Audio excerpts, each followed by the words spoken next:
Hey tout le monde, on se retrouve cette fois-ci pour le donjon Étreinte de l'Avarice. Donc c'est le donjon accessible via le Cosmodrome à l'aide de pack d'anniversaire des 30 ans de Bungie. Il vous sera nécessaire de terminer ce donjon si vous voulez terminer la quête de Xur vous permettant d'obtenir le Galahorn.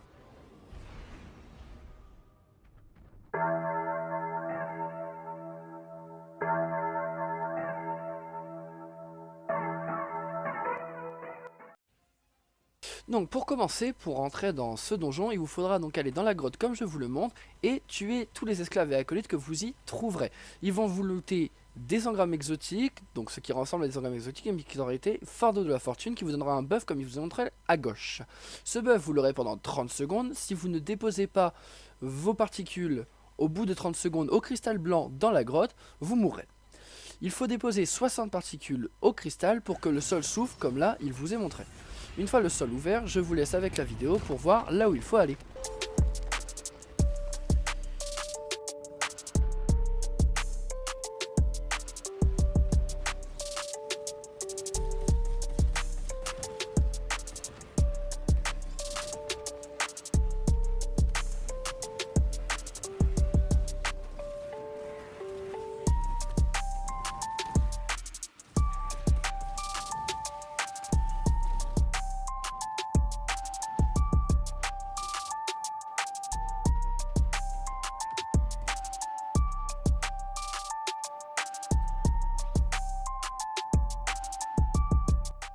A partir de maintenant, il va falloir faire attention à tous les pièges déposés tout au long de la route. Comme vous le voyez ici, il y a deux portes. Il va falloir prendre celle de gauche en activant le levier, en faisant attention ensuite, une fois rentré, à ne pas marcher sur la plaque. Vous allez activer le levier, ce qui va ouvrir la porte ronde dans laquelle je rentre. Vous allez vous arrêter sur les plateformes centrales, attendre qu'elle tombe et rentrer dans la petite salle juste en dessous. Vous activez le levier et vous remontez juste au-dessus. Ensuite, vous faites chemin inverse et vous faites le petit parcours sur le mur juste au-dessus.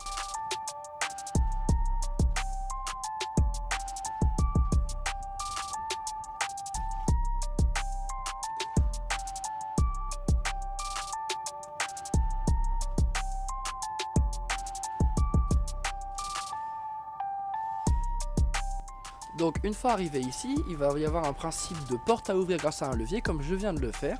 Donc on ouvre la première porte en activant le levier qu'il y avait à gauche et comme vous le voyez, la porte en face à gauche est ouverte. Nous y rentrons, vous faites gaffe à la plaque de droite qui vous tuera si vous passez dessus, c'est encore une fois un piège. Vous allez au fond de la salle et vous allez activer le levier que je viens de vous montrer. Ça a pour effet d'ouvrir la porte qui est actuellement fermée et fermer par contre celle par laquelle on est rentré. Donc vous voyez, celle de gauche est fermée et celle de droite maintenant s'ouvre. Celle d'en face par laquelle on est rentré dans l'étape, c'est fermé et celle en diagonale par contre est maintenant ouverte. On reproduit le même schéma, on active le levier juste ici, ça ouvre la porte à droite, ferme celle par laquelle on est rentré et ensuite on va au fond. Cette fois le levier de gauche est une feinte, ça va vous tuer, donc vous allez au fond par le plafond, ensuite vous activez le levier, ça va avoir pour effet de faire spawn une vigie au plein centre de la salle et ouvrir le hangar juste au début comme vous le voyez là avec le chevalier. Nous allons donc nous y rendre, tuer le petit chevalier et activer le levier au fond de la salle. Ça va pour effet à son tour de lui ouvrir le hangar à l'autre bout, ce qui va nous mener à la suite du parcours.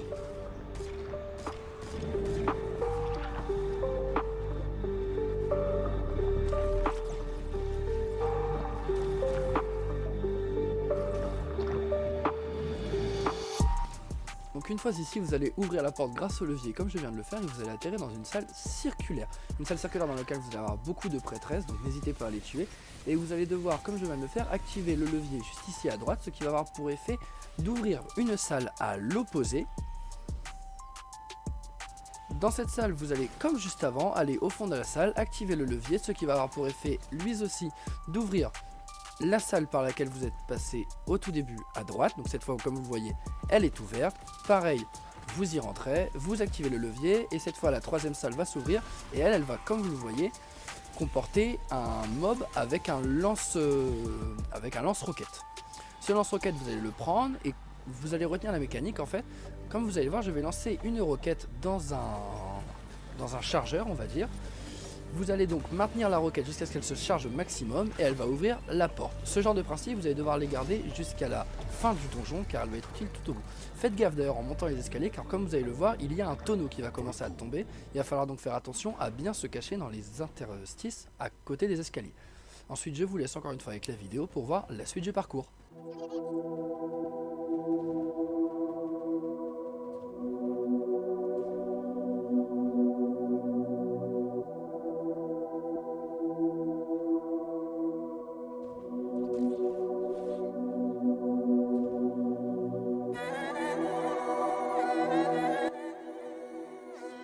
Donc là nous arrivons sur la première vraie étape de ce donjon. Donc vous allez devoir tuer l'ogre vorace. Donc c'est l'ogre que vous allez voir qui va tirer au milieu de la salle.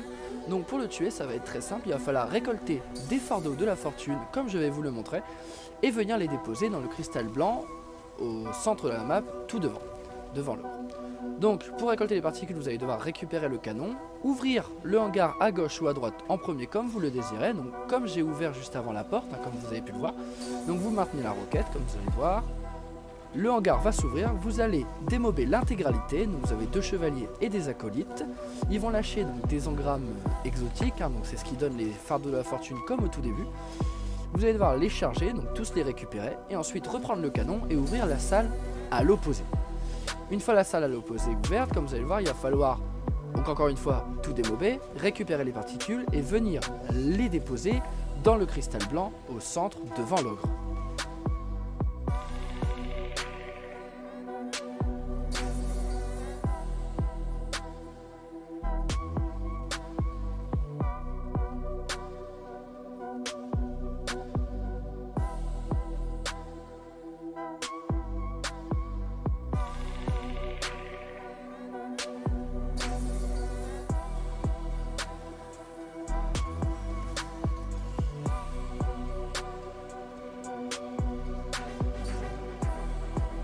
Donc une fois que le cristal sera entièrement chargé, comme vous pouvez le voir, l'ogre commence sa phase de DPS. Donc la barre blanche en dessous du boss va disparaître et vous pourrez donc commencer à taper. Je vous conseille personnellement un lance-roquette. Donc là moi j'y vais au renard à 2 queues catalysées avec la 3e queue.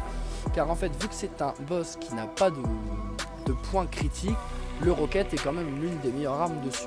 Après je vous laisse tenter comme vous le désirez. Si vous n'arrivez pas comme nous, là on a dû le faire en 2 phases, vous recommencez comme il vous a été expliqué avant, vous ouvrez les 2 salles, vous récupérez les particules et vous venez les poser au milieu. Par contre, quelque chose à préciser, vous ne pouvez pas ouvrir les 2 salles en même temps, c'est-à-dire que quand vous allez ouvrir par exemple la salle de gauche, la salle de droite si elle a été ouverte avant va se refermer. Donc faites bien attention à ce que plus personne ne soit dans la salle de droite ou de gauche quand vous ouvrez la salle à son opposé. Et voici pour l'étape de l'ogre vorace qui n'était pas bien compliquée. Je vous laisse encore une fois suivre la vidéo pour voir la suite du parcours et nous allons ensuite entrer sur l'étape des passereaux.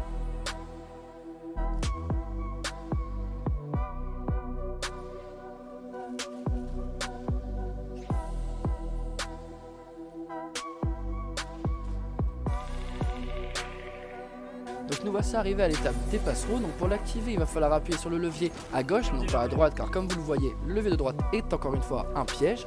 Donc en appuyant sur le levier de gauche vous allez voir le hangar va s'ouvrir et en fait ça va être une course contre la montre. Il va falloir prendre votre passereau et aller désamorcer des mines en les passant dedans. Pour rajouter du temps aux mines il va falloir passer, comme vous allez le voir à droite, passer sur des petites bombes blanches comme vous le voyez juste ici à droite, ce qui va rajouter du temps aux mines. Et en fait avec votre passereau vous devez réaliser le parcours et passer dans 5 mines différentes, donc A, B, C et D. Donc le parcours va vous être montré à l'écran juste ici.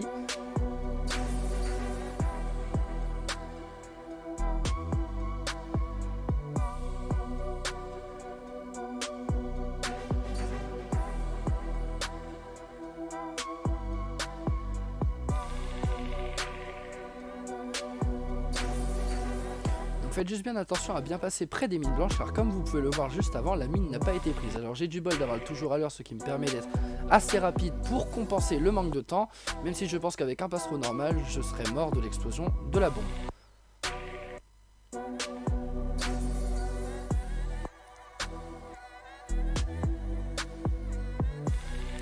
Ensuite, une fois arrivé ici, donc vous montez comme vous le voyez, et vous montez encore une fois dans l'œil du crâne. Comme vous allez voir, en fait, c'est un crâne de cristal ici. Donc vous montez dans l'œil droit du cristal, et vous allez donc trouver un coffre bonus. Ensuite, vous continuez le parcours comme il va vous être montré, et on se retrouve lors de la prochaine étape.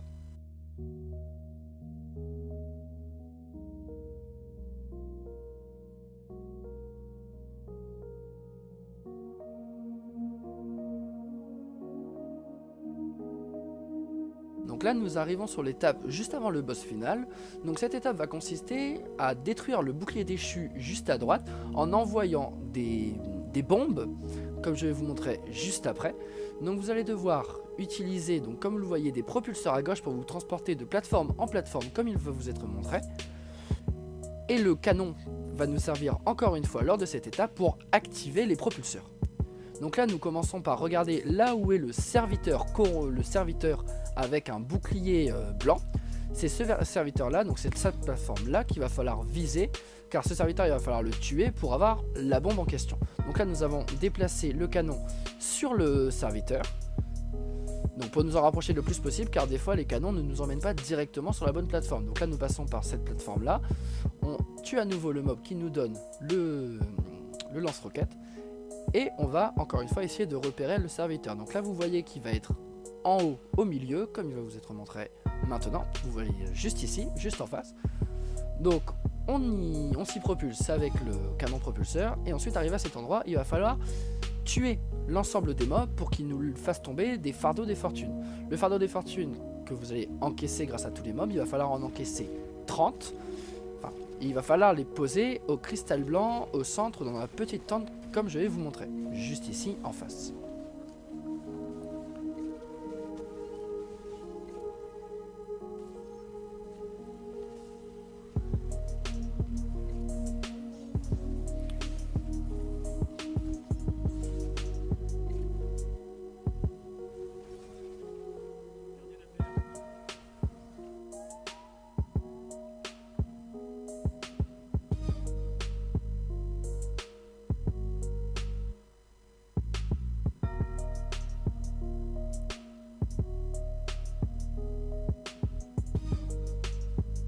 Donc une fois les 30 particules posées, le serviteur va perdre son bouclier, et en le tuant, en fait, il va devenir en lui-même une bombe. Cette bombe va exploser au bout d'1 minute 30, donc elle a un compteur.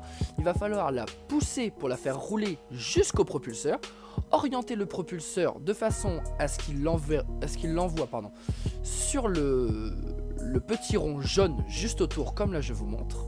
Une fois que la bombe est bien placée, vous prenez le canon du déchu, vous tirez sur le chargeur relié directement au propulseur, et cela va envoyer la bombe et la faire exploser en plein sur le bouclier déchu. Le bouclier va donc perdre un quart de sa vie. Il va falloir donc faire ça 4 fois, donc ensuite vous recherchez où est le serviteur et vous recommencez jusqu'à ce que vous ayez envoyé les 4 bombes.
Donc une fois que les 4 serviteurs sont tués et leurs bombes envoyées sur le bouclier, vous allez voir donc que le bouclier va se désactiver.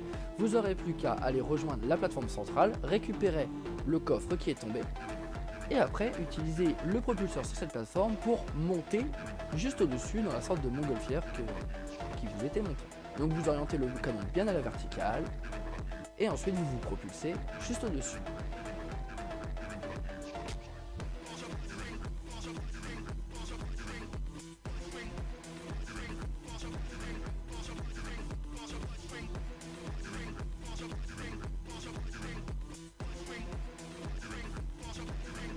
Donc ensuite nous arrivons sur donc le boss final. La salle du boss final est décomposée en 3 parties, comme vous pouvez le voir, une partie à gauche, une partie à droite et un terre-plein central au milieu. Ici, là où nous nous trouvons, c'est la plateforme centrale, là où il va y avoir le boss. Donc le boss va spawn dès qu'on va s'approcher du petit engramme que vous voyez s'illuminer en rouge. Dès que le boss va sortir de sa zone, il va y avoir également 2 mobs, donc un collecteur et un vandal, qui ont pas mal de vie, qui vont spawn. Donc moi ce que je vous conseille, c'est d'ailleurs ce que nous allons faire. Si vous avez un chasseur, un titan, le chasseur se met en flèche, le titan en coup de tonnerre, et juste après que le boss soit sorti, vraiment quelques secondes après, vous mettez la flèche sur les 2 mobs qui sortent, le coup de tonnerre, parce qu'en fait c'est 2 mobs qui vont vraiment vous embêter. Le collecteur va vous sniper de loin, et le vandal va lui libérer de 10 particules. Ensuite, comme je vous le montre, il y a encore une fois 3 chargeurs, donc 1 par zone. Il va falloir, pour lancer les phases de DPS, y déposer 60 particules dans le cristal central. Pour faire tomber les particules, il va falloir prendre le canon brûleur, charger un premier chargeur en attendant la détonation finale de la roquette. Ça va faire tomber par zone 10 particules, regroupées en 2 lots de 5. Donc vous mettez un joueur par zone. Chaque joueur va récupérer ces 10 particules et vous désignez un joueur qui va à chaque fois récupérer le canon brûleur. Donc le joueur récupère le canon brûleur, il fait tomber les 30 premières particules du coup au total, il les récupère. Ensuite il va devoir, comme je vais vous le montrer, aller sur le chargeur d'une autre zone, car dès que vous utilisez un chargeur, il sera lui fermé juste après. Donc vous ne pourrez pas utiliser 2 fois de suite le même. Donc ensuite vous allez dans une autre zone, vous faites tomber à nouveau les particules et ensuite vous aurez donc 20 particules par personne. Donc là vous voyez que les 2 mobs sortent. Là nous y mettons le coup de tonnerre, le vandal et le collecteur meurent, ce qui fait spawn 10 particules. On pense à aller les poser dans le cristal central pour éviter d'en mourir. Et ensuite chaque joueur va rejoindre sa zone. Ensuite moi qui ai été désigné comme la personne à récupérer le canon brûleur, je vais donc rechercher dans la map là où il se trouve. Donc là je viens de le trouver, je vais donc le tuer, récupérer le canon brûleur et aller faire tomber les 10 premières particules.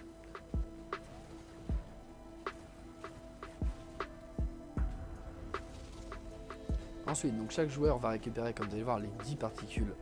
Donc vous attendez bien aussi la détonation finale de votre roquette, sinon les particules ne tomberont pas.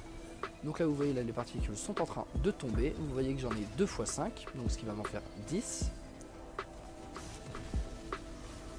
Ensuite je vais récupérer à nouveau le canon brûleur et je vais aller tirer dans une autre zone. Donc là qui va être la zone centrale, là où je suis, vu que j'avais tiré dans la zone de droite précédemment. Puisque là comme vous voyez il est fermé. Ensuite il y a encore 10 particules qui tombent, et vu qu'il faut 60 particules pour lancer le DPS, nous avons donc 20 par personne, plus les 10 du début, ça en fait donc 70. Vous avez donc une marge d'erreur de 10 particules. Et après vous pouvez toujours recommencer à l'infini si jamais des joueurs meurent avec des particules. Ensuite le boss, comme vous allez le voir, une fois les 60 particules posées, va se poser au milieu. Donc là il va faire un peu n'importe quoi en partant à droite, mais normalement il reste au milieu. Et vous tapez, donc je vous conseille encore une fois aux roquettes, car il n'a pas trop de dégâts de précision.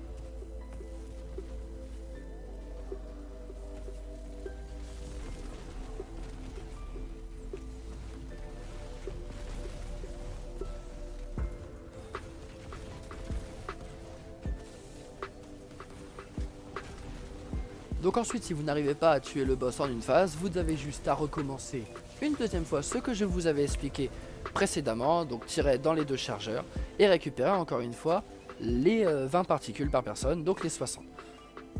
Faites attention à chaque fin de DPS, donc en fait à chaque fois que vous recommencez l'étape, les 2 mobs du spawn, donc le collecteur ainsi que le vandal, respawn. Donc faites bien attention à les tuer, car ils sont vraiment embêtants. Je vous conseille vraiment de les tuer, et en plus de ça ils vous lâchent 10 particules supplémentaires.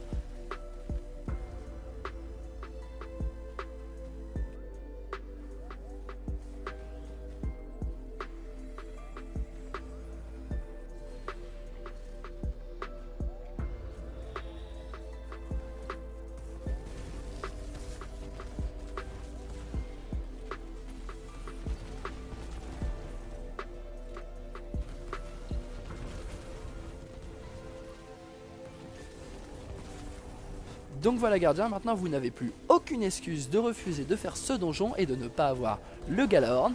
Nous vous remercions d'avoir regardé cette vidéo en espérant qu'elle vous aura plu et appris dans les moindres détails ce donjon. N'hésitez pas à vous abonner et à laisser un commentaire, ça fait toujours plaisir.